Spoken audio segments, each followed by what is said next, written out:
આપ સૌનું હાર્દિક સ્વાગત છે। તો ગયા વિડિયોમાં આપણે હિન્દી સબ્જેક્ટનો અભ્યાસ કર્યો હતો। આજે ફરીવાર નવા એવા ગુજરાતી સબ્જેક્ટ સાથે આપણે મળીએ છીએ। તો ગુજરાતી વિષયમાં આજે આપણે ધોરણ 7 માં વિષયાંક 1 માના ગુણ દર્શાવતું એવું સુંદર કાવ્ય જે છે એનો આપણે અભ્યાસ કરવાનો છે। તો વિદ્યાર્થી મિત્રો, તમે તમારું પાઠ્યપુસ્તક text book lesson number 1 page number 3 ઉપર ધ્યાન આપો। માના ગુણ કાવ્યનો આપણે અભ્યાસ કરવાનો છે। કે હતો હું સૂતો પારણે પુત્ર નાનો, રડું છેકતો રાખતું કોણ છાનો, મને દુખી દેખી દુખી કોણ થાતું, મહા હેતવાળી દયાળી માતું, સુકામાં સુવાડે વિને પોટી પોતે, પીડા પામું પંડે તજે સ્વાદ તોતે, મને સુખ માટે કટુ કોણ ખાતું, મહા હેતવાળી દયાળી માતું, દહીં છાતી સાથે બચ્ચી કોણ દેતું, પાછળ તજી તાજુ ખાજુ મને કોણ દેતું, મને કોણ મુખે મીઠા ગીત ગાતું, મહા હેતવાળી દયાળી માતું, પંડુ કે ચડું તો ખમા આણી વાણી, પડે પાપણે પ્રેમના પૂર પાણી, પછી કોણ પોતા ઘણું દૂધ પાતું, મહા હેતવાળી દયાળી માતું। તો આવું સરસ મજાનું કાવ્ય જેના કવિ છે દલપતરામ। એ કાવ્ય આપણે ગાયું। કાવ્યની એક એક પંક્તિનો આપણે અભ્યાસ કરવાનો છે। કે હતો હું સૂતો પારણે પુત્ર નાનો, રડું છેકતો રાખતું કોણ છાનો, મને દુખી દેખી દુખી કોણ થાતું, મહા હેતવાળી દયાળી માતું। આ પહેલી પંક્તિ છે કે જ્યારે હું નાનો એવો બાળક હતો, પુત્ર હતો અને પારણે એટલે ઘોડિયામાં સૂતો હતો, ત્યારે હું જ્યારે રડતો હતો તો મને કોણ સામે રાખતું હતું, મને દુખી દેખી દુખી કોણ થતું, આમ મને રડતો જોઈને, મને દુખી થતો જોઈને મારા માટે દુખી કોણ થતું, મહા હેતવાળી દયાળી માતું। એ મહા હેતવાળી, એ ખૂબ જ મહા હેતવાળી એટલે પ્રેમાળ, ખૂબ જ પ્રેમ આપનાર એવી મહા હેતવાળી એ દયાળી માં, એટલે કે હે દયા કરનારી કૃપા કરનારી માં, તું જ મારા માટે દુખી થતી। કે હતો હું સૂતો પારણે પુત્ર નાનો, જ્યારે હું નાનો એવો પુત્ર હતો અને પારણે એટલે ઘોડિયામાં સૂતેલો દેખાય છે કે જ્યારે હું નાનો એવો બાળક હતો અને ઘોડિયામાં સૂતો હતો, ત્યારે હું રડતો હતો ત્યારે મને છાનું કોણ રાખતું, મને દુખી જોઈને મારા માટે દુખી કોણ થતું, હે મહા હેતવાળી, એ ખૂબ જ પ્રેમ આપનાર હે માતા, તું જ મારા માટે દુખી થતી હતી। સેકન્ડ, સુકામાં સુવાડે વિને કોટી પોતે, પીડા પામું પંડે તજે સ્વાદ તોતે, મને સુખ માટે કટુ કોણ ખાતું। કે પંડ એટલે શરીર, જો મારા શરીર ઉપર કઈ પીડા થાય, દુઃખ થાય તો કોણ પોતાના સ્વાદનો ત્યાગ કરતું હતું। કે સુકામાં સુવાડે વિને પડી પોતે, અમારી માતા મને સુકામાં સુવાડીને પોતે ભીનામાં સૂતી હતી। કે જ્યારે હું નાનો હતો ત્યારે ઘોડિયાને હું ભીનું કરતો હતો, ત્યારે મારી માતા મને સુકામાં સુવાડીને પોતે ભીનામાં સૂતી હતી।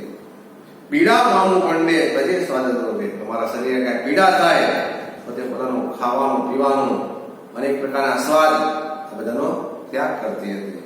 મને સુખ માટે કટુ કોણ ખાતું, આમ મને સુખ આપવા માટે આવું કડવી વાણી કોણ ખાતું હતું, કડવા સ્વાદ કોણ ખાતું હતું, મહા હેતવાળી દયાળી માતું, આમ ખૂબ જ પ્રેમ આપનાર હે માતા, તું જ આ બધું કરતી હતી। કે મને મને સૂકામાં સુવાડી અને પોતે ભીનામાં સૂતી હતી. અને દીકરાને કાંઈ પણ તકલીફ થાય ત્યારે માં બધા પ્રકારના સ્વાદનો ત્યાગ કરીને ત્યજીને પોતે પોતાના બાળકને સારું ખવડાવીને પોતે કડવું ખાતી હતી. આમ એવી હે માતા, ખૂબ જ દયા આપનાર, ખૂબ જ પ્રેમ કરનાર એવી હે માતા એ તું જ હતી. દહીં છાતી સાથે બચી કોણ હતું? આમ પોતાની સાથે છાતી સાથે ભેટીને પ્રેમ આપીને મને પ્રેમથી બહાર કોણ કરતું, બચી કોણ કરતું? તજી તાજુ ખાજુ મને કોણ દેતું, મને કોણ મુખે મીઠા ગીત ગાતું. આમ તજી તાજુ ખાજુ, આમ પોતે મીઠી મીઠી એવી સ્વીટ એવી મીઠાઈ નો ત્યાગ કરીને તજી તાજુ ખાજુ મને કોણ દેતું. આમ પોતે મીઠાઈનો ત્યાગ કરીને એ મીઠાઈ મને કોણ આપતું, મને કોણ મુખે મીઠા ગીત ગાતું. આમ મારા મુખે સરસ મજાના હાલરડા એવા મીઠા ગીતો પણ મને સુવડાવવા માટે કોણ ગાતું? મહાહિતવાળી દયાળી માતા, અમે ખૂબ જ પ્રેમ આપનાર એવી હે માતા, તું જ તે આવા સરસ સ્વાદનો ત્યાગ ત્યજીને મને સરસ મજાની મીઠાઈઓ આપતી અને સરસ મજાના મીઠા મીઠા મધુર ગીતો પણ આવા હાલરડા પણ ગાતી. પડું કે ચડું તો ખમા આણી વાણી, પડે પાપણે પ્રેમના કૃપાણી. જ્યારે હું રમતો હોઉં અને ચાલતો હોઉં ત્યારે પડું કે હું આગળ પગથિયા ચડવાનો પ્રયત્ન કરું તો ચડતા ચડતા પડી જાઉં તો ખમ્મા મારા વિના, ખમ્મા મારા બાળક અહીં સરસ મજાની સુંદર વાણી પણ બોલતું. અને પડે પાપણે પ્રેમના કૃપાણી, અને આંખોની પાપણમાં પ્રેમના આંસુ પણ વહી જતા હતા. પછી કોણ પોતાનું દૂધ પાતું. આમ મને ચડતા અને પડતા જોઈને કોણ ખમ્મા એવી સુંદર મજાની વાણી બોલતું હતું. અને આવી માતાના સુંદર આંખોમાં એની પાપણોના પ્રેમના આંસુ પણ વહી જતા હતા. ત્યાર પછી પોતાના પ્રેમ તણું દૂધ મને કોણ પાતું. હે દયાળી માં, હે દયાળુ કૃપા કરનાર માતા, તું જ તે મને પોતાનું મધુર અને સુંદર એવું દૂધ પાતી હતી. કે મને ચડતા ને પડતા જોઈને કોની આંખોમાં આંસુ આવી જતા હતા? કોણ મને પોતાનું દૂધ પાતું હતું? હે મહા હેતવાળી દયા કરનાર હે માતા, તું જ મને દૂધ પાતી હતી. તો સુંદર કાવ્યનો અભ્યાસ માના ગુણ, કે માતાના જે ગુણ છે એ પોતાના પુત્ર માટે હંમેશા પ્રેમ આપનાર અને વહાલ કરનાર જ હોય છે. એક માતા પોતાના બાળકને ખૂબ જ વહાલ કરે છે.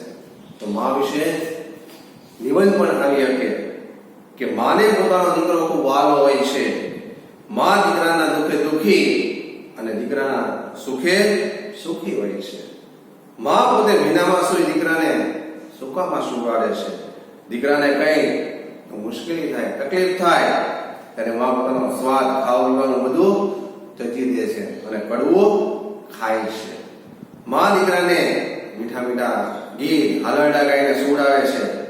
મા હેત અને પ્રેમથી બાળકને પોતાની છાતીએ વળગાડીને બચી ભરે છે, પ્રેમથી વાલ કરે છે.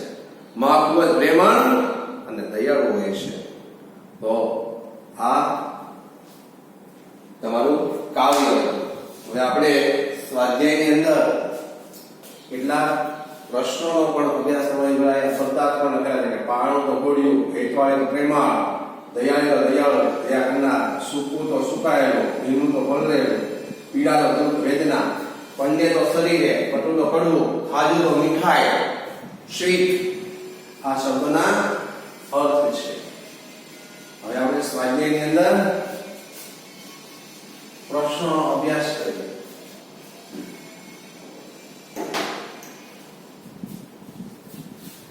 તમારા સ્વાધ્યાયમાં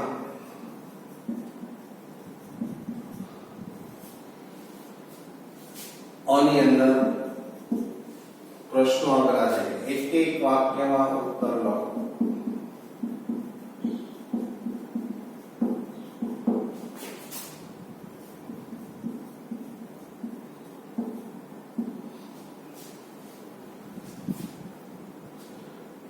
પેલો પ્રશ્ન છે કે બાળક રડતો હોય ત્યારે તેને કોણ શાનું રાખતું હતું?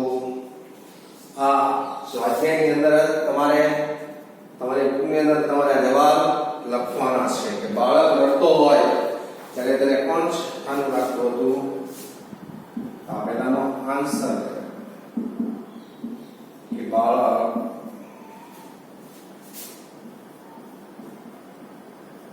રડતો હોય ત્યારે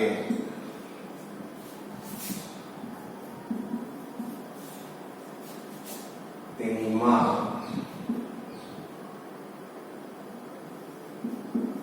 શાનો રાખે છે? સેકન્ડ, માં પોતે ભીનામાં સુધી બાળકને ક્યાં સુવડાવે છે? તો માં પોતે ભીનામાં સૂઈ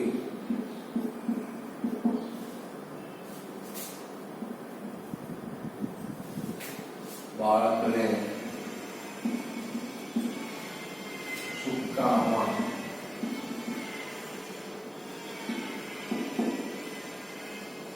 સુવાડે છે.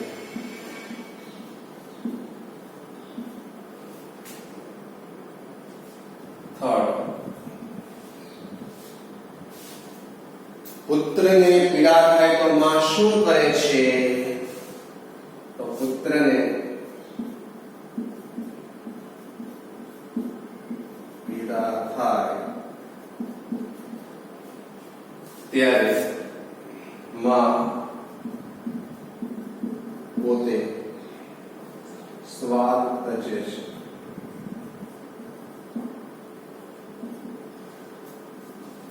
Fourth,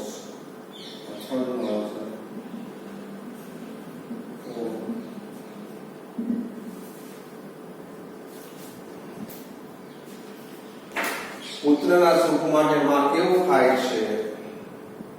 તો પુત્રના સુખ માટે માં પોતે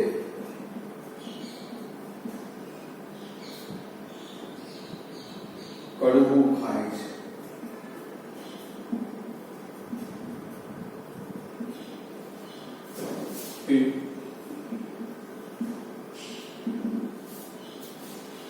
પુત્રને છાતીએ વળગાડી માં શું કરે છે? તો પુત્રને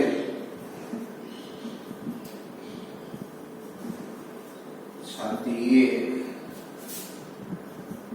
વળગાડી માં તેને બચ્ચી કરે છે. વળગાડી. 6,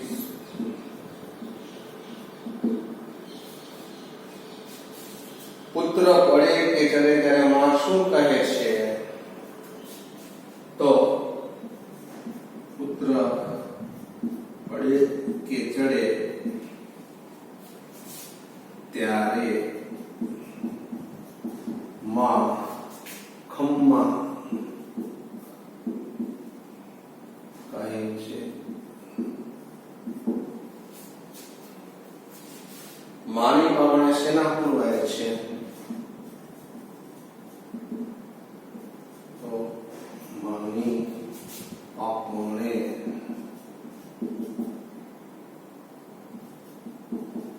પ્રેમના પૂર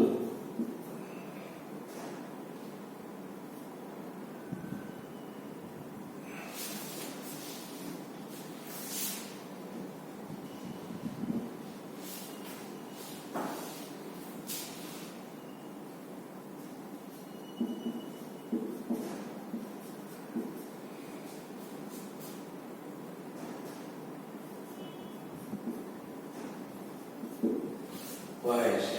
તો વિદ્યાર્થી મિત્રો આ એક એક વાક્યમાં ઉત્તર લખો.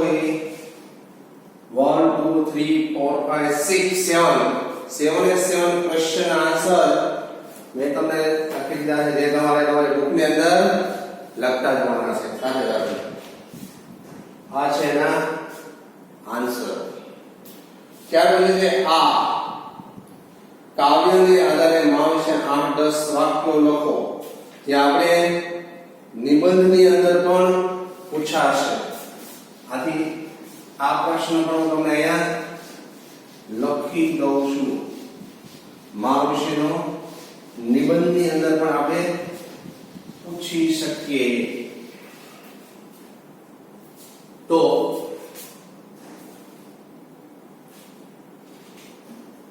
આ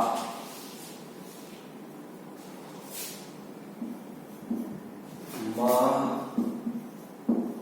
વિશે નિબંધ.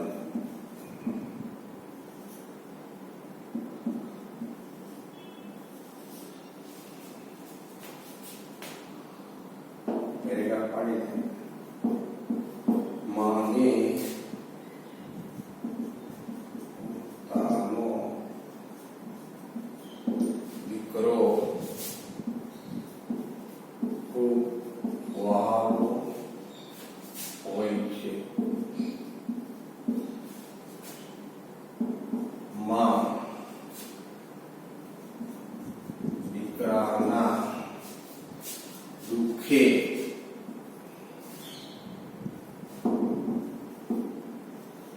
દુઃખી અને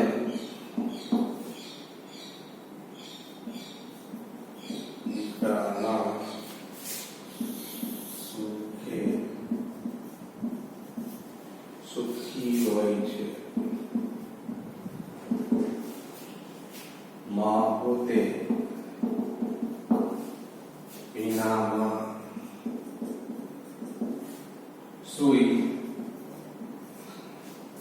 દીકરાને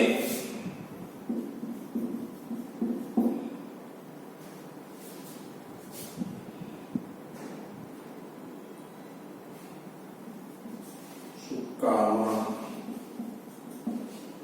સુવાડે છે. દીકરાને કાંઈ તકલીફ થાય ત્યારે માં સ્વાદ ત્યજીને કડવું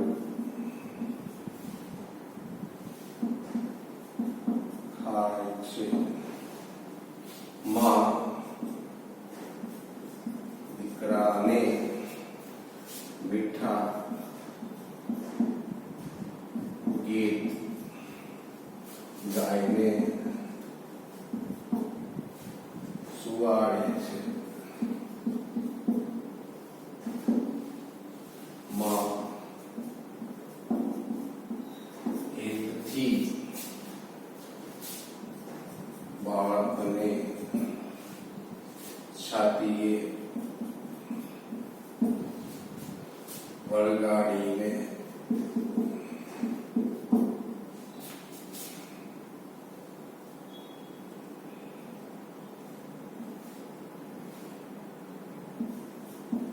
બચી કરે છે. માં ખૂબ પ્રેમાળ અને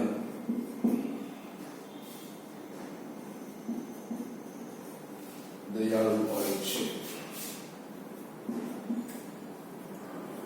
તો આ માં વિશેનો નિબંધ છે, જે તમારે તમારા પાઠ્ય પુસ્તક પેજ નંબર 5 પર આ કાવ્યને આધારે માં વિશે આ 10 વાક્યો એમાં આ લખવાનું છે. તે નિબંધના રૂપમાં પૂછાશે કે માને પોતાનો દીકરો ખૂબ વાલો હોય છે. માં દીકરાના દુઃખે દુઃખી અને દીકરાના સુખે સુખી હોય છે. માં પોતે ભીનામાં સૂઈ દીકરાને સુખામાં સુવાડે છે. દીકરાને કઈ તકલીફ થાય ત્યારે માં સ્વાદ તજીને કડવું ખાય છે, માં દીકરાને મીઠા ગીત ગાઈને સુવાડે છે, માં હેતથી બાળકને છાતીએ વળગાડીને બચ્ચી કરે છે, માં ખૂબ પ્રેમાળ અને દયાળુ હોય છે. ત્યાર પછી તમારે વિદ્યાર્થી મિત્રો હોમવર્કની અંદર ક્વેશ્ચન નંબર ઈ જે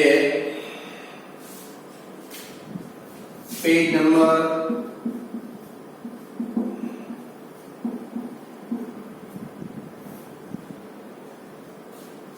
6 ઉપર છે.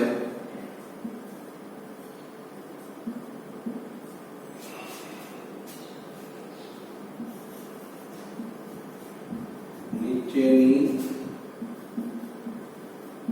કાવ્ય પંક્તિ પૂર્ણ કરો.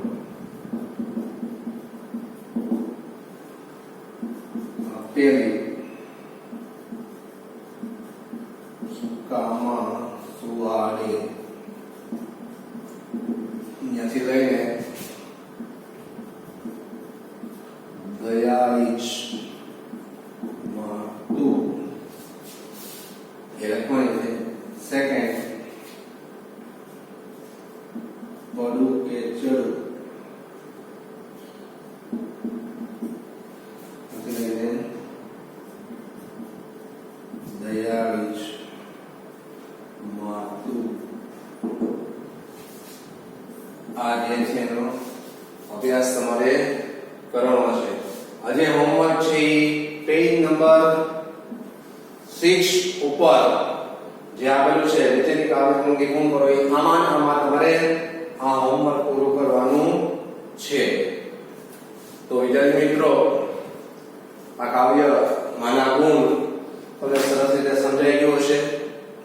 એ આખા કાવ્યનો અર્થ જ આ નિબંધની અંદર પણ આવી ગયો છે જે આપણે સમજ્યા. સાથે આ હોમવર્ક પણ તમને આપ્યું છે જે તમારી આ બુકની અંદર તમારે કરવાનું છે. તો આવતા પીરિયડની અંદર આપણે મળશું. અસ્તુ, આવજો.